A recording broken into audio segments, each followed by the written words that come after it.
Tony Stark के character से inspire हो गए हो, सोच रहे हो काश मैं भी उतना स्मार्ट बन पाता।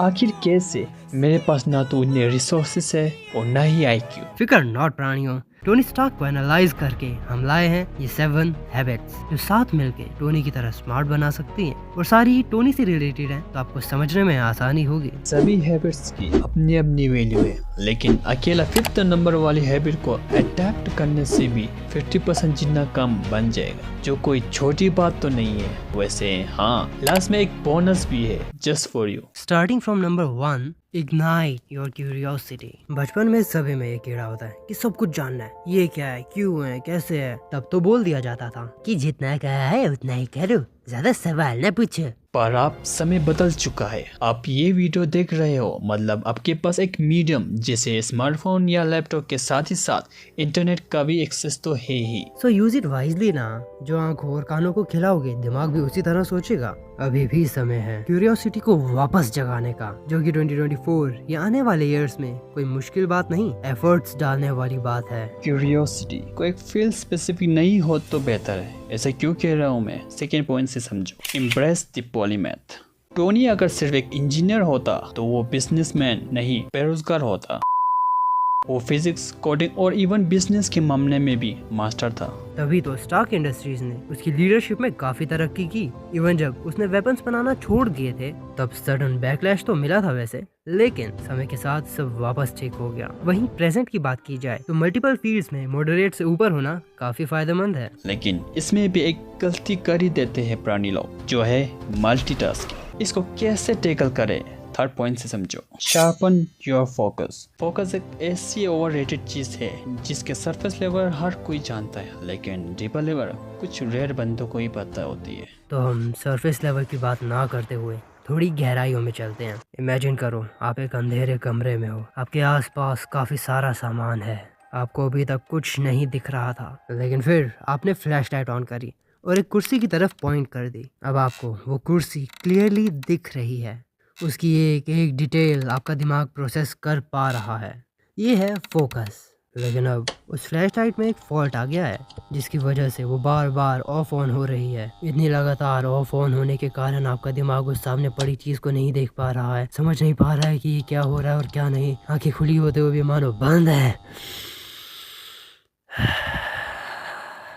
ये थी डिस्ट्रैक्शन। अब हम फोकस को आखिर बढ़ा ही कैसे सकते हैं? तो ऐसे तो इसके बहुत से ओवररेटेड टेक्निक्स है, जैसे कि मेडिटेशन, जर्नल, गोल सेटिंग वगैरह वगैरह, जो कि इफेक्टिव भी है। लेकिन इस वीडियो में हम बात करेंगे सबसे बेस्ट टेक्निक की, लव द वर्क। तुम काम से प्यार करो, सक्सेस झक मार के तुम्हारे पीछे आएगी। सोचो, एक क्रिकेटर जो सिर्फ क्रिकेट खेलने के लिए ही खेल रहा है, एक लर्नर जो सिर्फ नॉलेज के लिए पढ़ रहा है। छोटी मोटी हार जीत का सामना तो वो भी करेंगे, लेकिन ये उनके फोकस पे बुरा इम्पैक्ट नहीं डालेगा। क्या आपने इस अप्रोच के बारे में सुना था, या हमें ही ये अंडररेटेड लग रही थी? वैसे एक प्राणी ब्रदरहुड में ज्यादा ग्रो कर पाता है in comparison to being a lone wolf. इसका मतलब समझते हैं फोर्थ पॉइंट से, बेफ्रेंड कोलैबोरेशन। इसमें कोई डाउट वाली बात ही नहीं कि टोनी अकेले में भी बहुत कुछ करने का दम रखता है, लेकिन वो सारी चीजें एवेंजर के ग्रुप के आगे फीकी। वो मैंडरिन को हरा सकता है मगर थैनोस को नहीं। थैनोस के लिए उसे एवेंजर्स की हेल्प लेनी होगी। सेम इंटरेस्ट वाला ब्रदरहुड होगा तो ग्रोथ तो जल्द ही मिलेगी। जब ब्रदरहुड आपको अच्छा मिल गया तो क्या फिर भी फेल हो सकते हो? हाँ, इवन अब साथ में उठोगे तो साथ में गिरना भी होगा। तो ऐसे में क्या कर सकते हैं? इसके लिए है fifth point, most important one. Impress failure but learn from it. उतार चढ़ाव भी तो इस फीकी जिंदगी में स्वाद लाते हैं। आप चाहे अकेला गिरो या साथ में, वापस खड़ा होना आना चाहिए। टोनी भैया इस चीज की एक बहुत एपिक एग्जांपल है, खुद ही ऑब्जर्व कर लो। पहले मूवी में स्टार इंडस्ट्री का वेपन टेररिस्ट के हाथ में देखना, या फिर ब्रूस के साथ अल्ट्रॉन द साइको एआई को बनाना, टोनी भैया के लिए बड़े बड़े फेलियर्स थे, पर उन्होंने उससे सीख के गलती सुधार दी। इस क्वालिटी का ही तो असर था कि पीटर के सूट में ट्रैकर, पैराशूट, हीटिंग सिस्टम जैसे फीचर्स थे। वैसे लर्निंग के मामले में किस पॉइंट पर रुकना चाहिए? इसी पे आता है sixth point, never stop learning. भले ही आपके दांत गिर जाए या पीठ झुक जाए, मोटे हो जाओ या शरीर सूख जाए, सांसों की तरह सीखना भी कभी रुकना नहीं चाहिए। टोनी भैया को ही देख लो, बचपन से लेके मरते दम तक सीखना नहीं छोड़े। और दुनिया में सीखने के लिए इतना कुछ है कि 7 जन्म भी कम पड़ जाए, लेकिन अपने को तो प्रेजेंट के समय पे ध्यान देना है। तो वैसे में क्या किया जाए, उसी पर है ये 7th point. Dream big, act bigger. जब आप लिमिटलेस होके सीख रहे हो तो आपके सोचने की क्षमता किस हद तक बढ़ेगी, इसका तो हम अंदाजा भी नहीं लगा सकते। और वहीं जब आप अपने एक्शंस को भी बढ़ा दोगे, फिर जो डेडली कॉम्बिनेशन बनेगा उसकी कोई लिमिट नहीं होगी।